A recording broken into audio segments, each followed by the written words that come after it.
This game is huge. Miami Mhm. minus 2.5 at Florida. This is the biggest game of the day. If Georgia loses to Clemson, it'll be great for Clemson's playoff hopes. Georgia still going to be favored to go to the college football playoff. Still going to be thought of as a national title contender. If Penn State loses to West Virginia, it might raise some eyebrows. But this Miami-Florida game, while Florida's not in the mix for a college football playoff berth or a national title, in large part due to their schedule, Miami is, and both of these coaches, in the event of a loss, their seat will start to get very warm, and this will set the tone for the rest of the season. And then obviously you have the rivalry between all of the Florida kids and these two programs in year 3 of both Mario Cristobal and your boy, Billy Napier. Scared money don't make money. By the way, Cristobal finally listened to this podcast, and he hired a time management guy. You heard this? And He they gave hired him a a guy to 2 minute. help him. I saw that and I was thinking to myself, boy, Cristobal and Franklin can't figure out how to work a damn clock or call a timeout or take a knee. And now they get a free 2 minute warning timeout. Those lucky bastards. Someone in this game is probably going to beat themselves. Penalties were a huge issue. Yes. You get the coaching, and then penalties were a huge issue last year for both teams. I think I've gone back and forth on this game 100 times. And I think where I ultimately came to is we're going to disagree. So I saw you put a bet in on Miami. Mm-hmm. If I'm curious to see your argument, the argument for me is, look, if I wanted to make a case for Miami, and this might be your case, in the trenches, they have the advantage. Their offensive line, it's Cristobal special, is very good. Their defensive line on paper is very good. Bain, Mestor back at defensive end, they're menaces. And then they added 2 in the portal in the interior. There is a chance that they just don't come together like Florida State, for what it's worth. And then you have Malinois in the middle, and as a linebacker who's just an absolute stud. It's going to be tough to run on Miami, especially when Florida has offensive line questions, especially on the right side. You're going to kick George into right guard. You have a new right tackle. Crenshaw Dixon, I don't think won the job, but you might see multiple guys there. The San Diego State transfer. So the right side of the offensive line is certainly a question going up against this aggressive Miami front.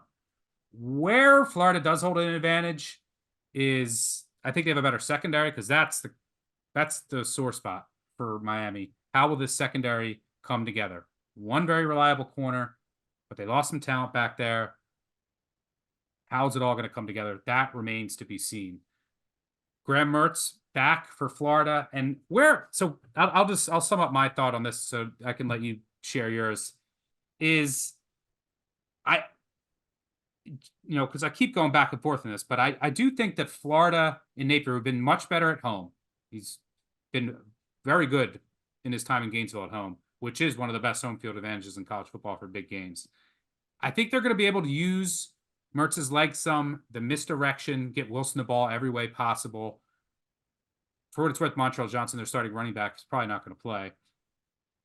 But they still have some guys behind him. But use misdirection, use Miami's aggressiveness against them. And then, take some deep shots to take advantage of this Miami secondary. On the other side of the ball, Miami's front has an advantage, and they added Damian Martinez, a really good back. I'm just not sold on the consistency of Cam Ward. His highs are very high. His lows are very low. First start, all this pressure going into Florida. Think he might make a couple mistakes. Although, I spoke of that trenches. Like, does Florida have the guys that can really cause havoc off of the edge? Got some size in the middle, but can they find those guys who can cause havoc off the edge? That remains to be seen. But when I look at all of the intangibles, Florida being at home under Napier, Cam Ward struggling on the road in his career, being inconsistent, and all of the pressure is on Miami. Florida, while it's a huge game for Napier, no one says they're a playoff contender. No one's given them a chance this season. If Miami loses this game, if Florida loses this game, there's not going to be like, oh, Florida, it might be Napier, it might be time, but if Miami loses, questions swirling. And so I think all the pressure's on Miami here. I know they're only a 2.5 point favorite. So yeah, I don't love it either side. Like I said, I've gone back and forth. I think I might throw Florida in my round robin, but I'll let you make your choice for Miami. Make your Well, case. to be clear, I took Miami minus 135 in the market. I like that money line better than swallowing 2.5 points. But that is a initial position, and I will probably come back on Florida Live if I can get a touchdown. So just to set the boundaries there, I did want to get on Miami because I see a lot of advantages.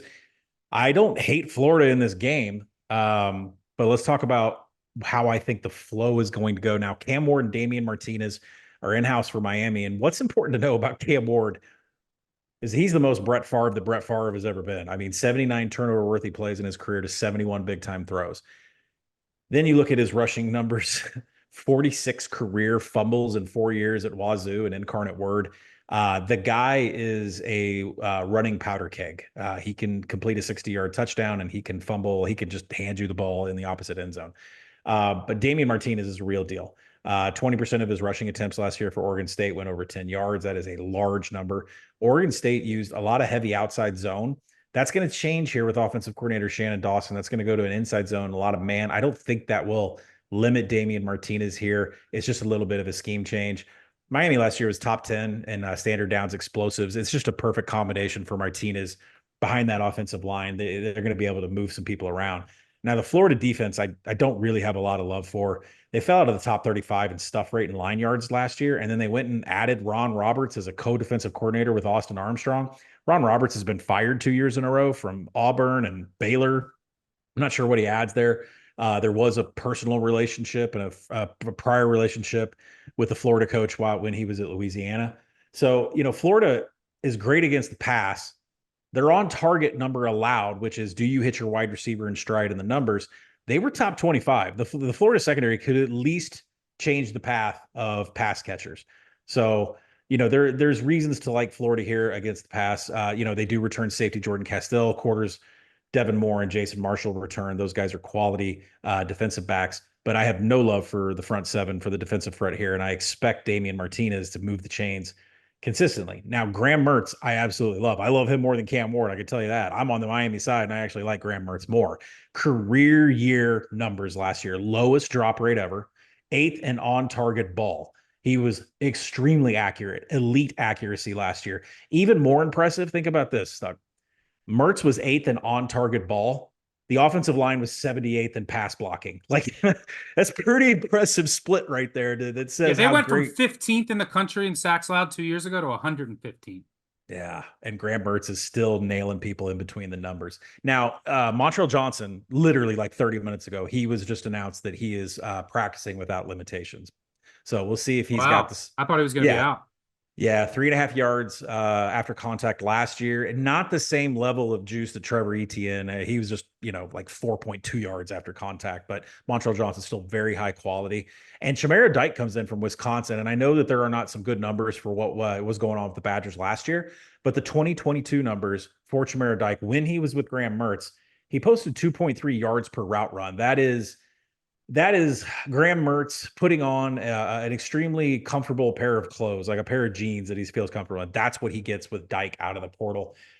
But the Miami defense should be potentially the best in the ACC. You mentioned Ruben Bain. He doubled any other player's pressure rate on the team. I think he had 45 pressures, and I think the next highest was like 23. Interior Simeon Barrow was there, CJ Clark. They were both top 100 in PFF's pass rush productivity ranks. And then there's, an issue on the Miami defense. It's really going to be in the secondary. Corner Damari Brown is going to start here. He has the worst tackle grade of anybody on this roster. So simply running the ball or getting someone to catch a ball close to this corner is probably going to create some extra yards.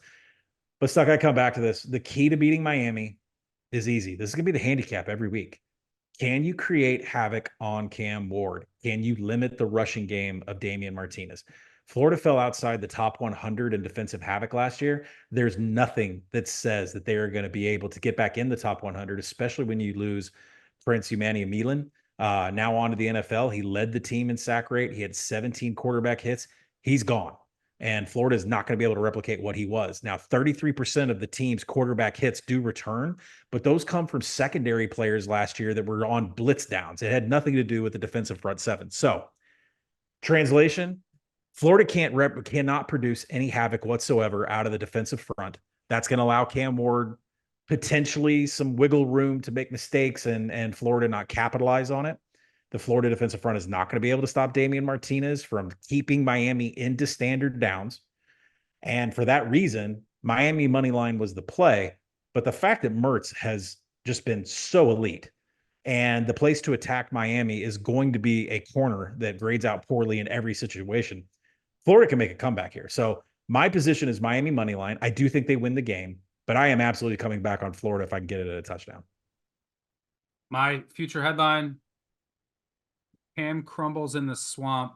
Mistake-free Mertz prevails. By the way, Princely, he's at Ole Miss now. DK, yeah, DK is the wide receiver. Calling him Dyke, dropping Dyke 10 times. Sorry. But from Wisconsin, keep an eye on another Badger at wide receiver from Arizona State who could make an impact. But should be a really fun one with a lot of drama.